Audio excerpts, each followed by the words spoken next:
Storygram Network. Hosting for this podcast is generously provided by Transistor at transistor.fm. If you would like It's Not About Food podcast a week earlier and ad-free, please support me on patreon.com/It's Not About Food. For more information about my books, my work, and my body love cards, you can go to my website at itsnotaboutfood.com. Hi, my name is Laurelee, and this is It's Not About Food. So it's not about food, and it's not about weight. What is it about? Everything else, because it's never ever about food or weight, never ever, not even one time, not ever, ever, ever.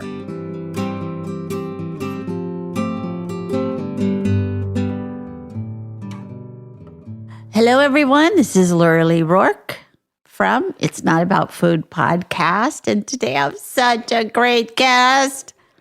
Old friend who I just still adore with all my heart.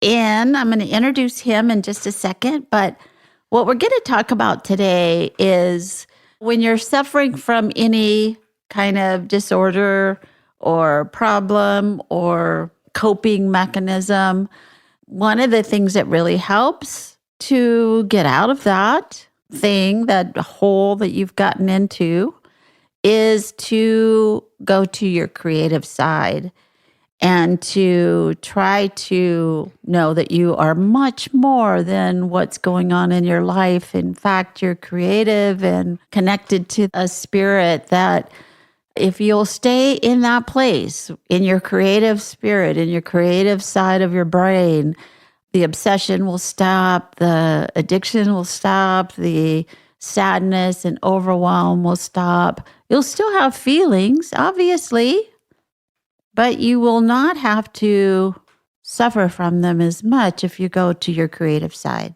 So I don't know another person who can represent that better than my very creative friend, George Horner. And so we're going to talk about how do you find that side of you? If you don't know, you can be creative. I have to say that when I was much younger and knew George when I would be very depressed. And he is the one who taught me to go to a creative side. I had no idea that I had that. So it was very good that he was able to save my life that way. Anyway, so I'm going to introduce George, and he's going to talk about what up with that.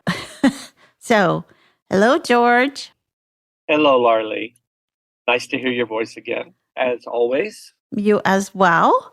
So tell me, because I know that you've come up with some really heavy-duty stuff in your life, and how did you switch over to making what was happening into a creative source? Like, you know, if somebody said something really horrible to you, you would make a painting out of it. You know, how did you know to do that? Good question. Actually, I have no idea, to be perfectly honest.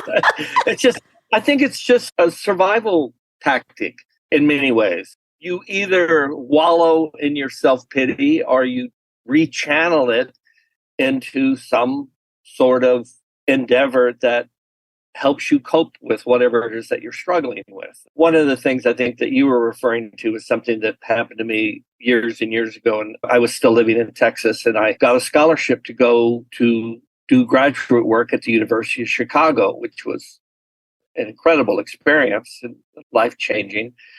But before I left, I had taken all of my art and put it into my father's attic garage, and I had hundreds of pieces of neon because I was working with neon back then. I had paintings and sculptures and magazines that we had produced, all kinds of stuff, books, and I put everything very carefully into my father's garage. And I left and went to Chicago, went to school, and a few years later I came back to Texas only to discover that everything was gone. It was just gone. And I confronted my father and I said, "Dad, where's all my stuff?" And he goes, oh, you better ask your brother. And I'm like, oh, God, my born again Christian, alcoholic, very problematic civil rivalry brother, Brown, who I love dearly. We have our issues. And I asked him what happened to all my stuff. And he said, well, I gave you a retrospective at the city dump. And I was like, what does that even mean? I don't understand. It's kind of a funny thing to say and it's rather witty and kind of clever. And he said, well, I took all your stuff because you're evil, because you're an artist and you worship the devil. And I'm like, what? No, I don't. Why? Because I'm an artist? You automatically assume I'm a devil worshiper? It's very odd. That's that weird born again Christian mentality stuff that gets so warped and weird. And I said, what does that even mean? He said, well, I took all your stuff. I put it in the back of my truck. I drove to the dump and threw it all away. Oh my God. I was like, wow. You're the evil. Yeah, he kind of really just misdirected. He considers himself a very spiritual and religious person, but you don't do that to somebody. No. Especially your own brother. I said that years ago to another woman, and she said, oh, no, that's exactly who you do that stuff to. You do that to your family. You don't, because you know how to push their buttons. You don't do that to strangers. Right. So I thought that was very revealing. I thought that was interesting. So then years later, I was just still so angry at my brother, just seething with frustration and anger. And I was asked to be in a show, and it was about dark humor. And I thought, oh, okay, that thing that my brother did to me was actually funny in a weird sort of way, because I would tell people that I gave you a retrospective at the city dump, and their immediate response was they would laugh. Yeah. And then they would catch themselves like, oh, I'm sorry, I'm laughing, but it's funny. And I said, well, it's funny because it happened to me and not to you. But that's the nature of humor. That whole Schadenfreude, whatever that German phrase is, which is the enjoyment of someone else's suffering. So that's kind of the basis of humor kind. in a weird sort of way. So yeah. I said, well, let me go deal. Tired of being angry at my brother. Let me go back to Texas. I went back to Texas. I found my brother. And the first thing he did was hug me. And he apologized for what he had done.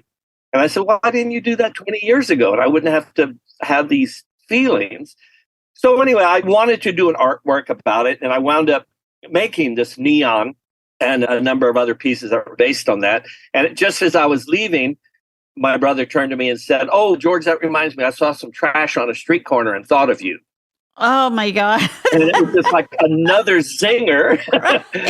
And I made a poster out of that. Yeah. So what I'm trying to get at is that was a horrific experience, but I somehow managed to turn it around and be creative and make art out of it. So it's a way of somehow channeling trauma into a creative act. And I think that's what you were asking.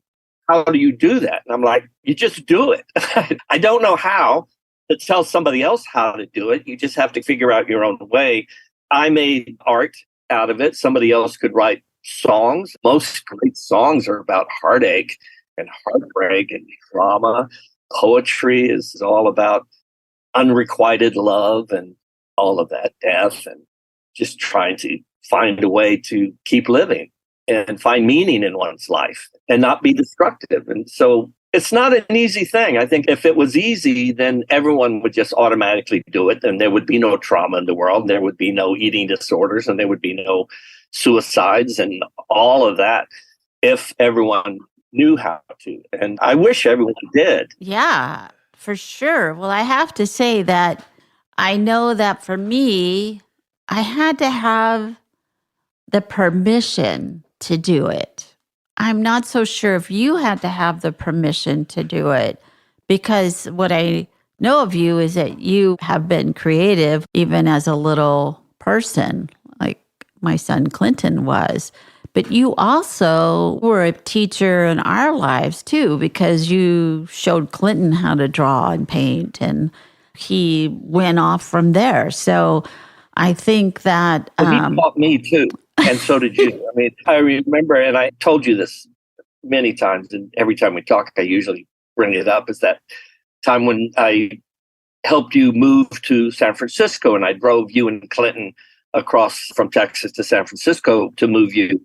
And on that trip there, we just laughed and just had the best time. It was a traumatic, life-changing experience for you leaving Texas and having to start a new life in San Francisco.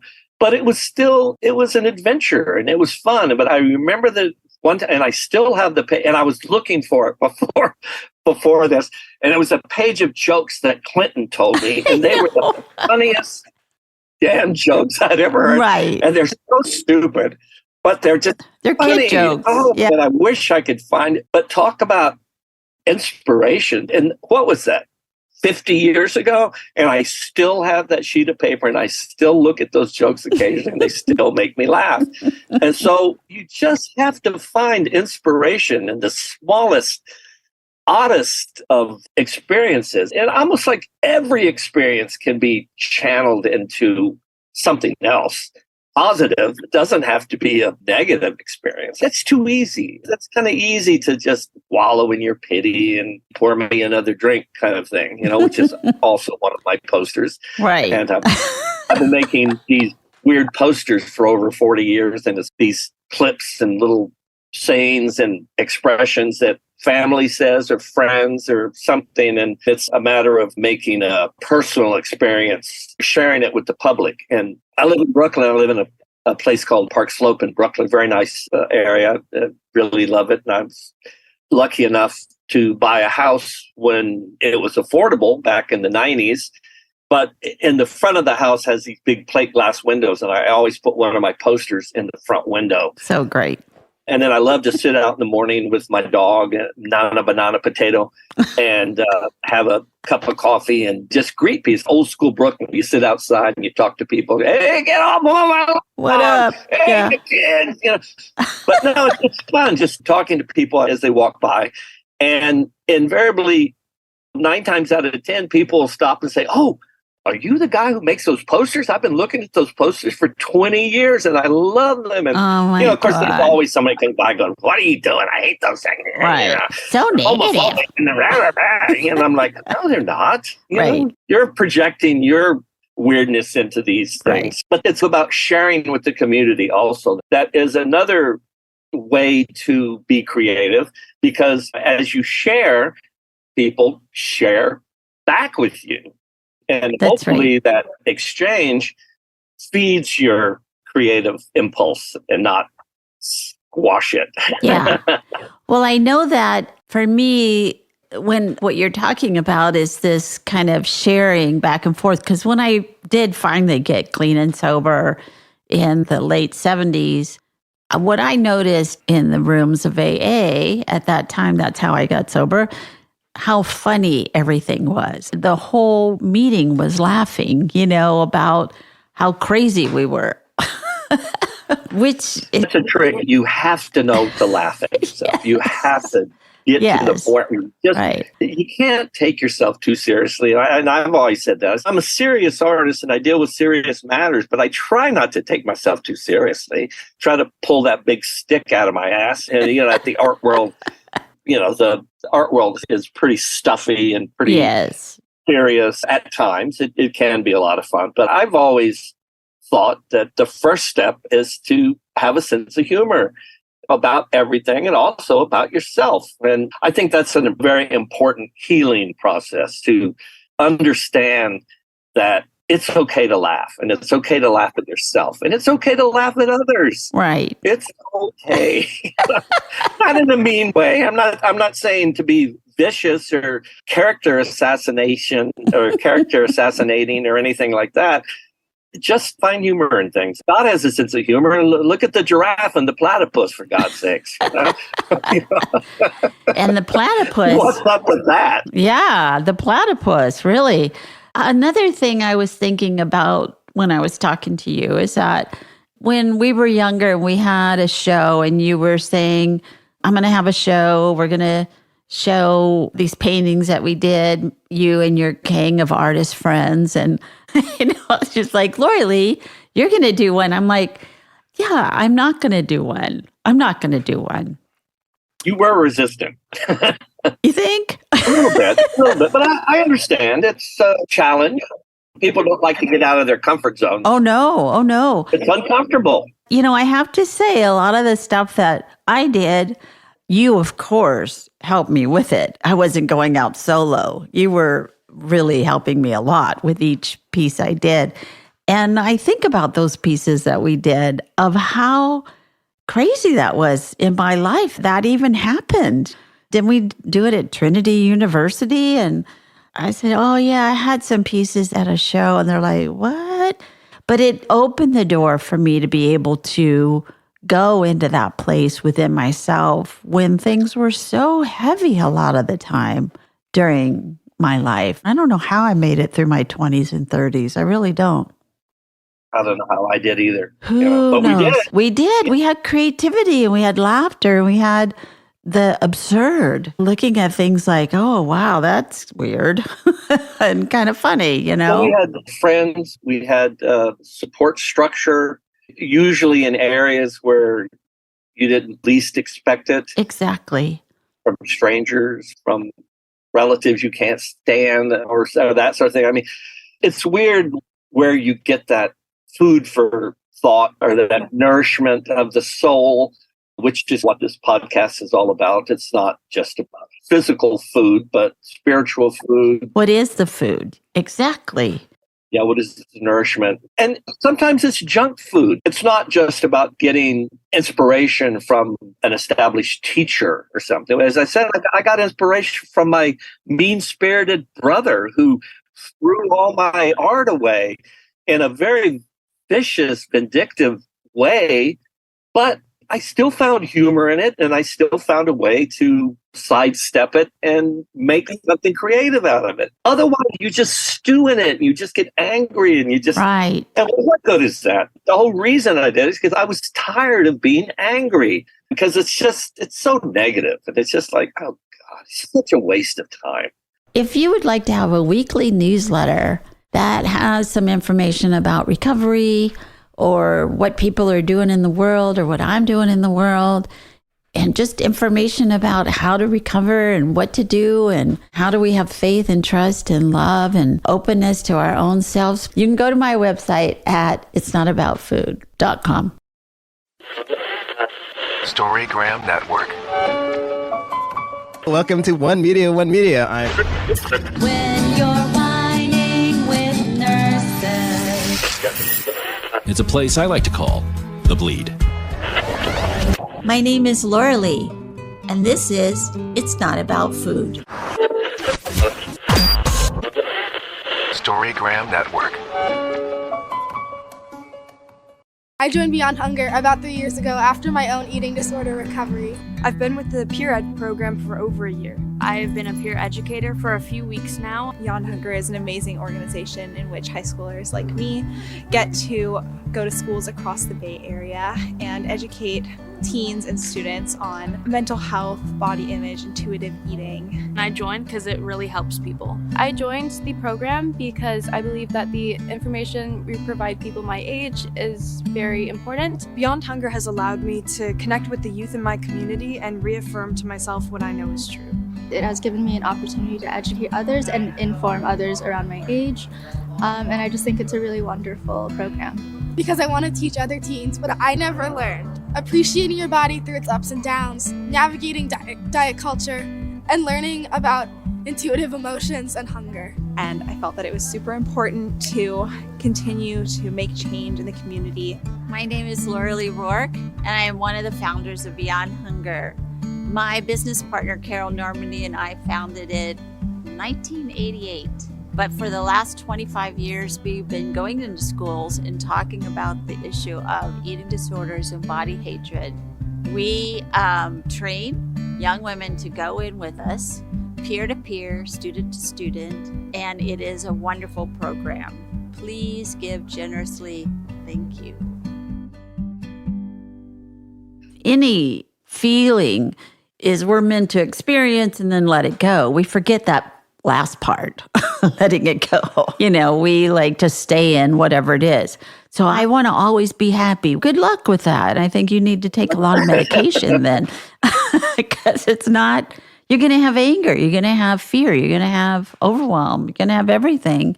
But the trick is to let it go and to channel it somewhere. And that's what I feel that you represent to me so well, is that, I can just think of so many different things that even after we hadn't seen each other for a really long time and I came to New York, and the first thing you said is, "We look great," sort of like for our age. I was like, yes, Even if we I do. didn't say so myself. Yeah, so. Yeah, it was very sweet. And Clinton was all grown up, and he just fell I right hadn't in seen Clinton line. in years. The last time I saw him, he was 2 feet high. And then I know. The next time I see him, he's over 6 feet. And I was like, what happened? And it was like nothing happened to him. He just grew up and it was all natural, but it was kind of a shock. It was like, oh my God, you are a big guy now. You're a man. Wow. Yeah. Which that is was happens. very sweet. Yeah. Anyway, so tell me, what are you doing now? What's going on in your life now? Kind of more the same. I'm officially retired now. I ran a nice gallery. It wasn't my gallery, but it was the Tony Shafrazi gallery that I helped run and manage for over 30 years in New York. And it was very nice. It was a wonderful experience until it wasn't. But we championed Jean-Michel Basquiat. Wow. And Keith Haring. I've got a Keith Haring T-shirt on right now. I'm wearing that. Yeah. And, very cool. we showed Warhol and we showed Picasso. We had the Francis Bacon estate. Kitty Sharp and Donald Batcher. A lot of Paul McCartney. young artists. We didn't show Paul McCartney. But he was there. I know. You have a great story about him. Because we were a fun gallery and showing a lot of art that was new and very exciting at the time, we had a lot of interesting people from all over the world come to the gallery. Creative people, rich people, talented people. Those are the people that can afford and create their own art, but they're the ones that collect it. So we met David Bowie and Paul McCartney and Mick Jagger and Bono. A lot of people, the Red Hot Chili Peppers would come in. Yoko, right? Yeah, Yoko Ono. Yeah, Yoko Ono would come in, and I actually got to go to the Dakota and install a Basquiat painting that she had years ago. So cool. She was very nice. I always liked Yoko, and she's a great artist. She was a member of Fluxus, which is kind of a neo-Dada group, and she was very influential. That's how John Lennon fell in love with her, because she was very positive. Everyone was saying no, no, no, and Yoko was saying yes. And there's that whole story where John Lennon climbed up a ladder and opened a little box, and it said yes inside the box, and it's kind of silly, but very positive. And that was something that really affected John Lennon. But anyway, I got to go to the Dakota and install this Basquiat painting. And then she said, "Hey, would you like a tour of the Dakota?" And I'm like, "No, I got to go." Yeah. Okay. Let me see. No, yes. I'm busy. Yeah. No, I was like, yes, of course. I'd love to. Thank you. And so she showed me around, and there were drawings of John Lennon's framed on the walls. And then she said, "Oh, would you like to see John Lennon's white grand piano?" And I'm like, nah. Busy. I've seen a grand piano before. I've seen it. No, and I was like, please. So took me into the room where the piano was. It was really sweet that great. She shared all that with me. She didn't have to do that. No. So but she knew I was appreciative. I remember sitting in a cab with, I think she drove me back to the gallery afterwards. Well, not her driver. Yeah. Drove me. But she was in the car, and her boyfriend at the time was Sam Havatoy, who was a Hungarian artist who ran a gallery in Hungary called Gallery 56. And I asked him, so why do you call it that? And he said, that was the year Russia invaded Hungary. Oh, God. I had to apologize for my ignorance. I was like, I'm American. Yeah. I'm not I don't know anything really, about another country. Yeah, I'm not really tuned into other countries' history. Right. So I'm not tuned into my own country's history. No, I kid, but not really. So it was really nice. But I remember Yoko asked me, she said, "When is your birthday?" And I said, October 11th. And she said, "Oh, John's is October 9th. And I said, "I know." And I said, "My son is October 8th. And she said, "Oh, Libra." So we had this connect, because she liked Libras, and that was fun. So we had this real wonderful experience once Yoko Ono and Sam Havatoy came into the gallery. and they were carrying this little box. This was sometime later. And they came up to me and I saw Yoko and I was like, oh my God, Yoko, this is so weird. Just yesterday, I was going through some files and I found a picture of her son, Sean, when he was very small. And they used to come to the gallery, and Sean was a kind of a interesting kid. He was sometimes, at the time, he had toothpicks and he was like just dropping toothpicks all over the gallery. I think he was being an artist like his mom. Yeah. Or like his dad, being very artistic. And he was a very artistic child and still is. He's a musician and everything. And I said, oh, I found this picture of Sean, and I set it on my desk saying, next time you come into the gallery, I'll give it to you. And then the next day you come in. And I said, that's really magical. So I gave her the picture, and then she looked at it. Oh, wow, this is great. And so she turned to Sam Havatory and they whispered, and they turned around and they said, oh, well, here, every weekend we come into the town and we go to this one restaurant that we really like, and we have lunch, and then we buy a little chocolate cake. It's the most delicious cake. And then we play a little game where we go around to all the different galleries, and then we find somebody to give the cake to. Oh, my God. Deserving of this cake. And today we're going to give it to you. Oh, my God. I went, oh, that's fantastic. Thank you so much. And then she said, it's chocolate, and chocolate is so much better than sex. You know?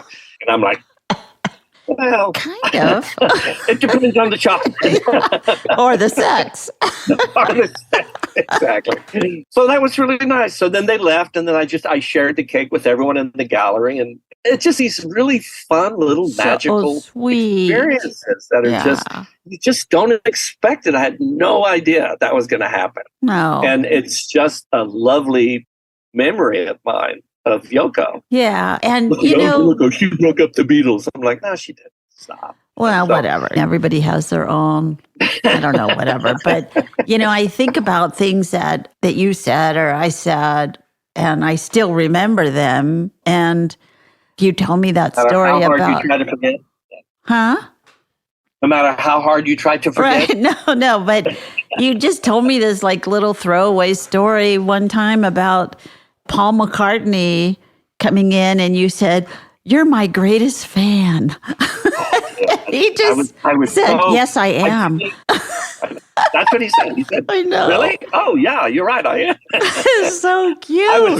I've met so many stars and billionaires and creative people throughout my life, but meeting Paul McCartney was, oh my God. It was like meeting an old family member that you've known about your whole life, and you know everything about them, but you've never met them. And then finally you get to meet them, and you're just so in awe.